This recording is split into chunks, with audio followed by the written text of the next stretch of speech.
Hi, my name is Mila, and today my gender story consists of a memory I shared with my father when I was in kindergarten. I used to live in Utah, and when I was younger, my parents liked to buy me boy clothing because it was easy to pass down to my brother and it cost less. And when I was younger, I didn't really care like what kind of clothing I wore. I didn't really know the difference. I just wore whatever my parents gave me because I loved my parents. And my dad used to be a really big Star Wars fan, and so when I was younger, and in kindergarten, he gave me these really ugly Velcro Star Wars sandals. But I didn't care, and I loved them, and I wore them with socks, and I wore them to the park, and I wore them to the pool.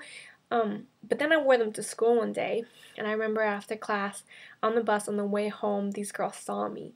And these girls were really pretty. They had long hair, they wore long dresses, they wore girl clothing, and they saw me, and I remember getting on the bus, and they came after me, and they sat right in front of me. And once the bus started going and there were no teachers watching us, and the bus driver was busy just driving the bus, these girls turned around in their seat and they looked at me, and I didn't know them, and I'm pretty sure they were the same grade as me though, but I didn't know them, and they turned around and they were like, the first thing they said to me was, "Why are you wearing those shoes?"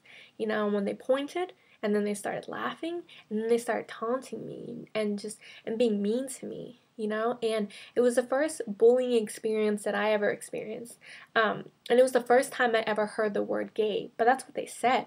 They said, "Why are you wearing those shoes? You're gay for wearing those shoes. You're a girl, and those are boy shoes." And I remember feeling really bad about myself, about my choice in clothing. I didn't even know what the word gay meant, but I was just, I was really upset. And finally, when I got off the bus, my dad was waiting for me outside at the bus stop, and I started crying the minute that I saw him, and he knew immediately something had happened on the bus. He asked me what was wrong, what happened, but I didn't want to tell him because these girls, these girls were nearby. And then finally, when I got home, my dad, he kept asking me what was wrong because I was his daughter, because he wanted, to console his child, and I finally told him that these girls had made fun of my shoes, and that they had called me gay. And then my dad, he did what I expected my dad to do. He wiped my tears away. He told me that he liked my shoes.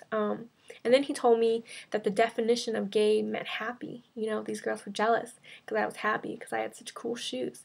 And this memory makes me question all three parties involved, because I think about these girls and how at age 5 they already knew what gender scripts define women and men, which ones they should follow, they knew that I wasn't following what a girl should do, and they felt like they had to tell me, they felt like they were superior to me, and that they had to stop me from not fulfilling this gender script. And I think about myself also, and I remember feeling so bad, and I questioned how at 5 years old I knew that the word gay was wrong, or that I associated it with being wrong. I don't think the word is wrong, but I just associated it with being an insult. I knew immediately that they were using it as an insult.